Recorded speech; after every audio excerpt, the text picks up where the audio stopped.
Alright, back again. This is going to have to be part 2 because it looks like my phone managed to do 40 minutes of video, just under 4 gigabytes in one go there, and then it stopped. That is probably due to that 4 gig limitation on FAT32, although I'm surprised the phone would still have that these days, but who knows? Maybe. We'll see. In any case, I'm just going to put this up as a second video. I thought I'd do it all again, but whatever. Who cares? So, I was just looking at this little piece. And what I found was that this had probably been dropped at some point. It's just a very slight, yep, there it is, very slight deformation on the edge. On that edge. It's so slight. And that's doing that. There you go. I do actually have more of these. I've got these ones. They're slightly different. I originally got these ones from... These ones were from Gowanloch. And I didn't like that. I got these 2 or 3 years ago, and I didn't like the way they had this awful finish here on the barrels. Where the originals were a nice piece of brass, nicely machined and made. These new ones are really crappy looking. And so at some point later on I got fresh ones, and they're very similar, almost the same, basically the same. So, doesn't really matter anyway. I'm just being picky. So what I'm probably going to do is use these. Let's have a look at how that one slides. Oh, that one gets stuck as well. I could feel it. What I'm going to do is get the screwdriver.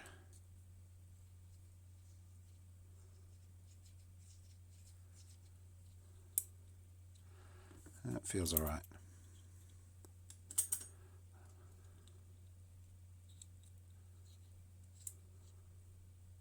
Just feeling it go up and down. Yeah.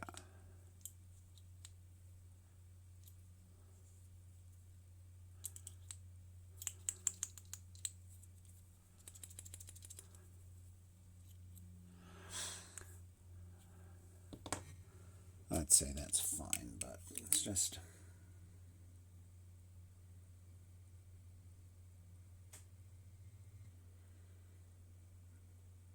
Yeah, that bottom lip, that's that lip, that edge, it's quite soft. It's quite a few little dings around that edge. That's interesting. Well, it's not that great. I'm fussy about this bit because I think in one of my earlier videos from way back, I found that there was a fault with the choke.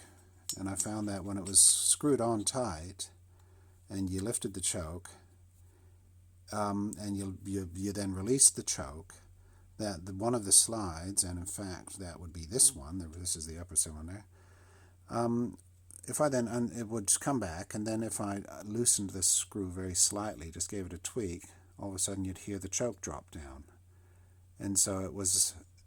either this was deforming or something, or it was maybe that was actually a bent one of those things was damaged. Who knows? But it was staying up, and that was causing some of my problems, obviously, with running, because one choke would come down and one wouldn't. One would still be on slightly. In any case, that seems fine, so I'm going to use that in there. Problem solved. And moving right along, what else was there to deal with? These bits are available new, so the whole thing's going to look very nice and shiny and new. These two parts here, they're vapor blasted. They're slightly more matte on a new carb, very slightly more matte looking. I found one could actually dip these in an acid cleaner, like a CLR Clear or something like that, and they'd probably matten up quite to look quite original. I'm going to leave them like this because they'll matte up themselves. This is a slightly different metal. It's like this is proper aluminium and this is pot metal of some sort, I think. So they do actually look different. Got myself the bit of red paint, bit of red enamel for this screw here. This one I did not replace, and specifically because this is the pump diaphragm calibration, and the pump diaphragm, it's when you are riding along and you all of a sudden throttle it. Say you're doing 40 or 50 or 60k an hour or even miles, and then you throttle it. So say your carb, your throttle is sitting somewhere around somewhere near the bottom because you're just running along at 3000 RPM or something, and then you just gas it up. Well, the amount of throttle, the amount of gas fuel mixture that would be available from the mechanism as is would not be enough, and it would bog down. And so what this little pump thing does with this little diaphragm, this thing here rests on a cam there. That cam pushes this pin out when you gas it, and obviously the profile of that surface determines when it happens and how much it happens, and it causes fuel that gets sucked up out of your float chamber up here through this channel, out there into this area here, into this space, and that little diaphragm sits in the middle of that. The center of the diaphragm gets pushed by the end of that pin and gives a little pump, and there's a one-way valve so it can't come back, and the fuel gets pushed out the other side of that housing, out this side, and into, down this channel into here, and in there is this little jet, and that jet sits in that hole in the middle of the flow here and squirts extra fuel down the carb and into your chamber. And that's what it does. So you gas it up, the slide goes up to a point, and at that point the pump happens and it goes squirt. And if you look in your carbs and throttle, you can see a squirt happening. That's what that is. And so that needs to be in good order. That's what that housing is. This adjuster here adjusts, I guess, the stop where that rests, or what does it adjust? How far that can go, how far it can go in, so the maximum amount of fuel that gets pumped. And I didn't want to upset that calibration because I had no way to calibrate that. I didn't know how to set that up other than riding. And so what I did was, because, with my work previously doing old cameras, if you didn't want to upset a calibration, you can mark your screw. You mark your thread, you mark your screw, you mark the body slightly with a sharp blade, just the tip of a knife, of a sharp, very sharp knife, just go and mark it in line so you can see exactly where it all fits together. And I did that underneath. It's very hard to see, but there's a nick, and there's a nick here in the screw. In fact, there it is, and there's a nick in here. And I photographed it with a macro lens so I could see exactly how many threads are exposed. And so I'm going to get that back to exactly where it was, precisely exactly where it was before. And then I'm going to put the red paint on it, just a little dab up there, which is how they had it. Another confusing part with this whole deal is O-rings. O-rings, what a pain. So when you get the O-ring and gasket set, you get a bunch of O-rings like this. And if you lay them all out, you'll find that they are different sizes. And it doesn't tell you which one goes where. So you either look at your parts, the gaskets that are in your, and the O-rings that are in your carb, and you try and figure out which is which. But see, the one that was around here was so squashed up and deformed, and it was actually pushed over the edge here. It was just a mess. I mean, it just fell apart when I pulled it off. And so I was trying to figure out, well, which one goes where? on which one goes on here. Now it's a very wide slot here. None of these, only the bigger O-rings, I mean even that one there that would be about right for the slot if that had a bit of compression on it. So, but it's too big. I have the impression that the one that was on it was probably this one, or may have been that one squashed over. Don't know, that's quite large. It's probably that one. And I'm going to target that one for this, but there's another problem. The O-ring, it sits around that and then in here. So it's a pretty tight fit there. But it doesn't have to move once it's calibrated. It just sits there and stops fuel coming through, I guess. So there's another problem relating to that. The idle mixture screw, which was one of the focal points of this whole operation. This screw here, here's the original. Now this is a very fine adjustment and a very important one. This and the throttle stop are the most important adjustments for making your bike run at idle and just off idle. This here has an O-ring. That O-ring appears to be this one. There's only one of these in each gasket set. If that is the one for this, then it can't be the one for this. Okay, that's the one I was going to use for this because that looks to be the same one. However, this would have been replaced sometime in its life. This has not been in there since new. And so the last person who did a gasket set would have just picked that one and put it on. Probably didn't go near this one because people don't. They don't go near that, but they do these. And so I looked at it carefully, and then because I couldn't determine, there's nothing, I couldn't find a site online, and if someone has one, let me know. I couldn't find anything that tells us specifically, well, what O-rings go where.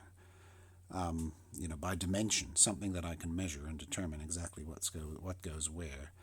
So I couldn't find anything like that. What I did do in the end was, because the shop had O-rings and washers available as in marked bags with part numbers on them. So you can buy that specific part number. If you look up your part number on the computer, you can go, oh, well, the O-ring part number for the one that goes on here is whatever. And I said, well, I want 2 of those. Give me those. Even if they are in the gasket set, give me 2 separately, and then I know they're the right ones. Well, those arrived, and they look like this. Which, funnily enough, matches the little green one in the gasket set. The tiniest one, which would free up the next one to go on the pump jet screw there, and leave this one for the idle mixture screw. But this is such a tiny little O-ring for that, and is certainly a lot smaller than the one that was on it, and is certainly quite a bit smaller than the washer that it's going to be butting up against. See? This one here would seem to be the more natural fit. So, not sure about that. Not sure how I'm going to manage that. I think whoever did this previously took that one, put it on. Seems a good fit. I have looked down the hole carefully to see the edge, how big it sits against, that it sits against. Well, the edge is a bit like this washer here, and it would certainly seem that that one would be nicer, a better fit. Don't know about that. Relating to that is also the throttle stop screw. Now that comes as a kit, and although they give you an O-ring for that in the set, I thought I'll get the kit, I'll get the washer, and I'll get the O-ring that matches. So I did that, and this all goes together blah blah blah, much the same as the idle mixture screw. But of interest is that the washer and the O-ring are the same size, which sort of makes sense, doesn't it? Whereas here, with this, they're very different sizes. So what's the logic there? I don't know. I don't know. Don't know what I'm going to do there. I'll probably, I'll start with this one, get that one right, which is probably that one. We'll see.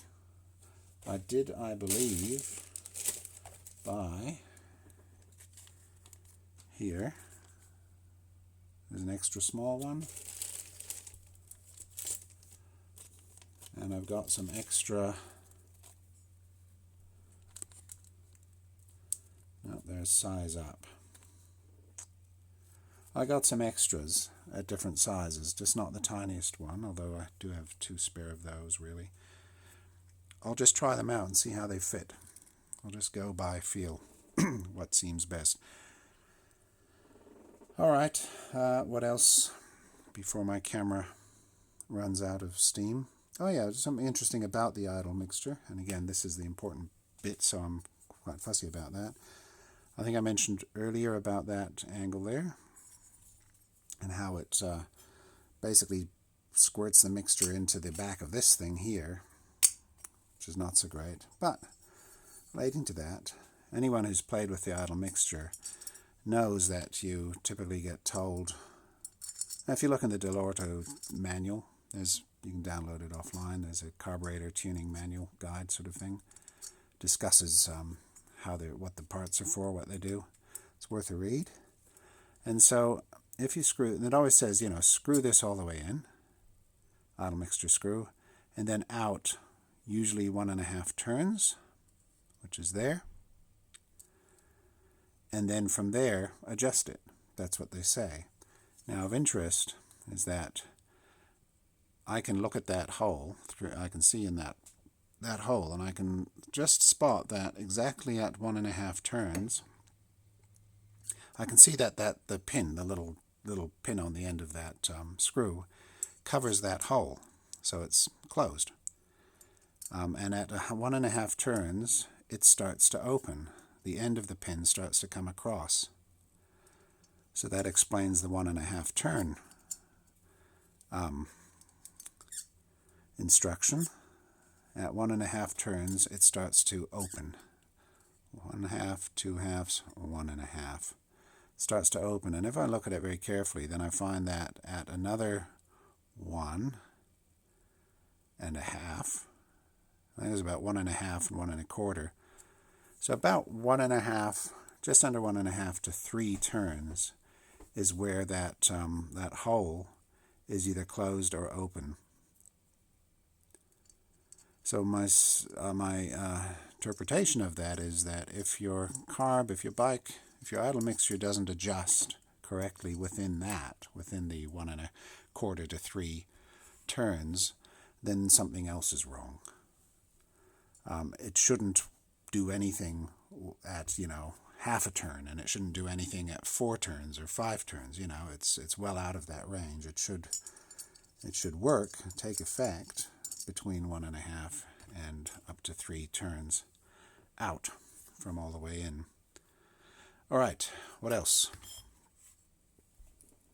Obviously, anyone with these carbs knows there's different nuts here. There's deep ones that are long, 17, 14 mil, whatever. There's different sizes. Just get the right one for yours.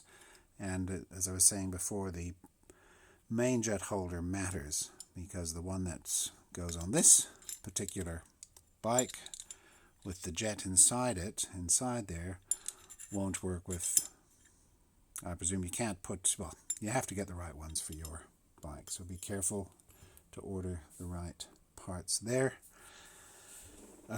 Excuse me. What else? I got little, thought I may as well replace those springs, why not? I think I'm at the end here. That's all the stuff I wanted to chat about. Yeah. I discussed the finish. Yep. And I discussed the jets, the sizes that I chose, and why. So that's all fine. So I guess next time I will try and put them together. That's what's next. I'm going to do them one after the other. Start with this one and get on to the other. Anyhow, I will either put these videos together and upload them as one, or I will leave them as two. We'll see how we go. All right. Thanks for watching. Fire off any questions in the comments. I will try and reply. See if I can help. All right. Thanks. Bye-bye.